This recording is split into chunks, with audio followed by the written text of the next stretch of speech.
Lines, Bob Lee. Even from grammar school, her skills were apparent. Elena Deledon's parents provided her a personal trainer in the 2nd grade. She was on the high school varsity as a basketball player by the 8th grade, already receiving college scholarship offers. After rewriting the Delaware high school record book, it seemed natural for Deledon to enroll at Perennial Power, Connecticut. But the journey from Delaware to UConn and then back, like her path to playing greatness and personal happiness, involves a balance in her life, always pulling her back home. Here's Mark Schwartz. Imagine a 6-foot 5-inch junior. Down low to Deledon, up and under right hand, rattles in. Whose offensive skills are so extraordinary, most WNBA teams could use them now. Elena Deledon, are you serious with that shot?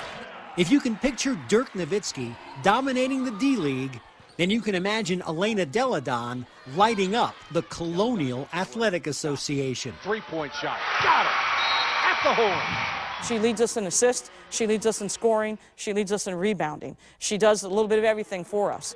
She may be out of her league, but she seems to be in her element.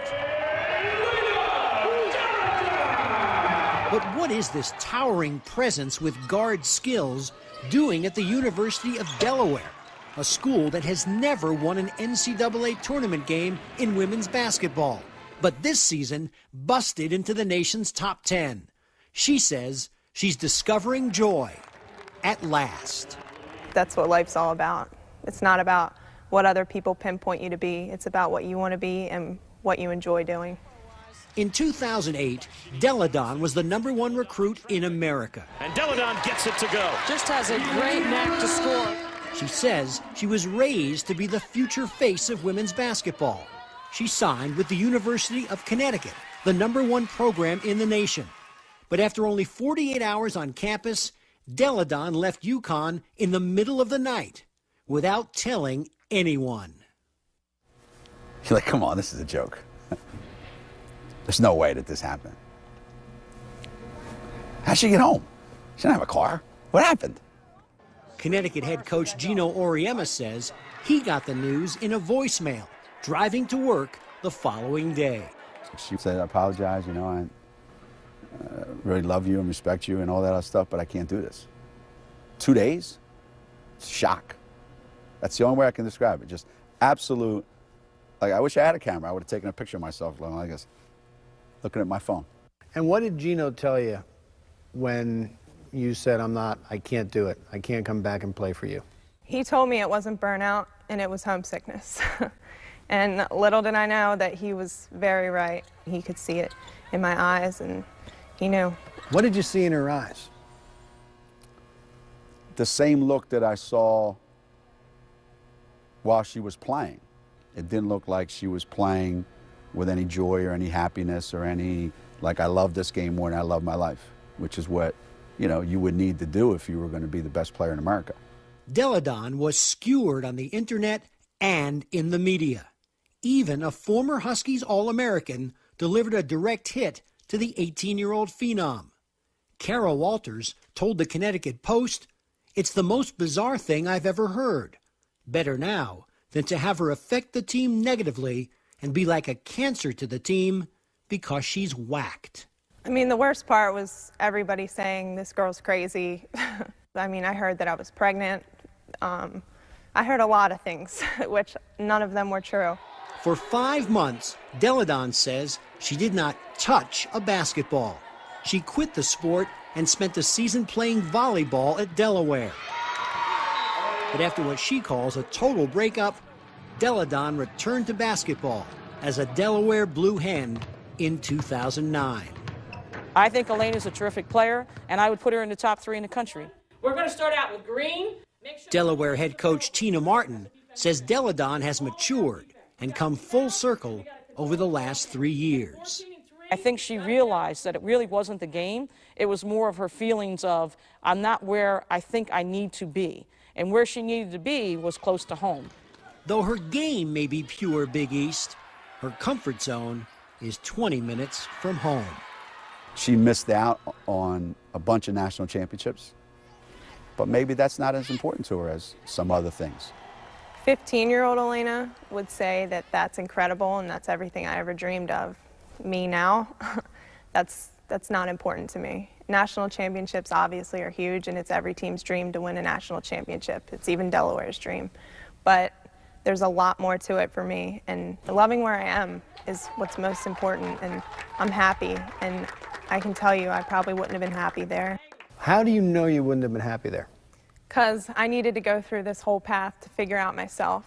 When you've been through the road that I've been on, you learn a lot of things about yourself. You learn about the strength that you have, and you learn what's important. There she is. There she is. Hey. What became clear to Elena is that basketball could not be her entire identity.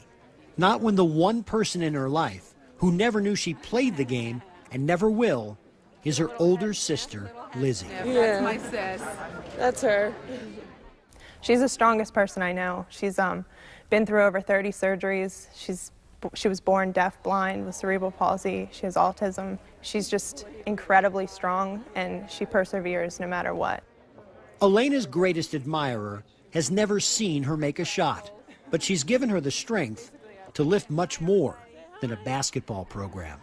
Lizzie and I have an unspoken love, and that's something you don't have with people in our time today, where text messaging, phone calls, Skype is everything. It's amazing to have that connection with her and to be able to have her as my role model, my angel, everything. I like her, Chewy. Yeah. During those 48 hours in Connecticut, Elena lost her connection to Lizzie.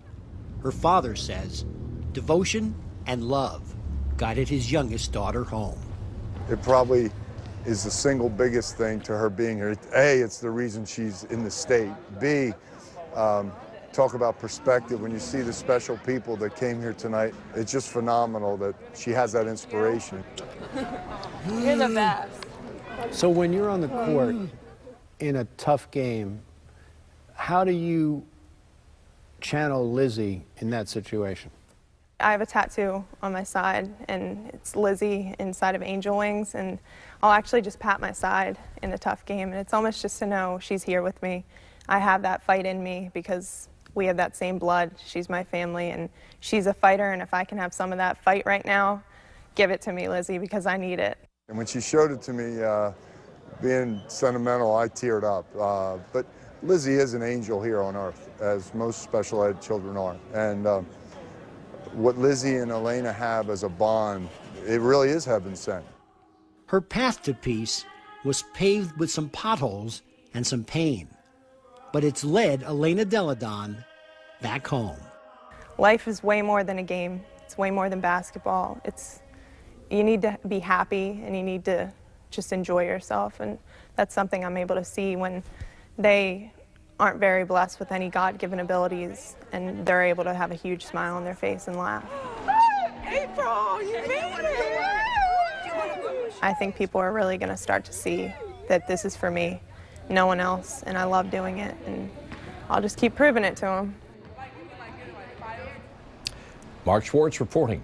Elena Delle could leave for the WNBA after this, her junior season, because of her transfer year, but she has said she intends to return to Delaware. More now with Mark Schwartz, who joins me. Mark, let's play a little game of what if. Had she gone to UConn, especially considering the problems that UConn has uncharacteristically had this year, what would have happened? Well, I asked Gino about that, and he said, oh, we were devastated that she didn't come. We won 90 in a row. If she came, he would have won 150 in a row, probably. But he did allow that last year, when they were in that game against Notre Dame in the Final Four, and they were down with 5 minutes to go, he says, I might have looked down the bench and said that darn Delle, if she was only here, maybe we could win a national championship. But he quickly told me, look, I'm not thinking that way. That would be selfish. She's probably at the right place. She seems to be having a great time. She made the right decision. All right, Oriana is the U.S. Olympic coach. Of course, we've got the London Olympics coming up this summer. There is a pool of Olympic players of more than 24 players, and Elena Delle is not included. Is that a final, all-done pool? Yeah, she will not be on this Olympic team. She's had a kind of love-hate relationship with Team USA in the past. When she was chosen to the under-19 team a few years ago, she declined and bailed out on Team USA. I spoke to Carol Callan from the selection committee. She said Delle Donne's offensive skill set is peerless. She could play in the WNBA right now. But defensively, against strong, mature, 28-year-old players, she can't guard them on the perimeter. But the interesting thing, Bob, is I asked Gino, if you're still the coach 4 years down the road and you get to coach Delle Donne, what would that be like for you? And he said it would be kismet. It would be like it was meant to be, that I was meant to coach her. Neither of the two have any feelings that he doesn't want her on the team for any reason. She says he has too much integrity for that. Well, there's the finish of this season for her at Delaware, and presumably, as we've mentioned, next year. Then the WNBA, which involves a lot of domestic travel. And if you really want to pursue a career as a female professional player, the big money is overseas, and this is a woman with such strong ties, as you've reported, to her home.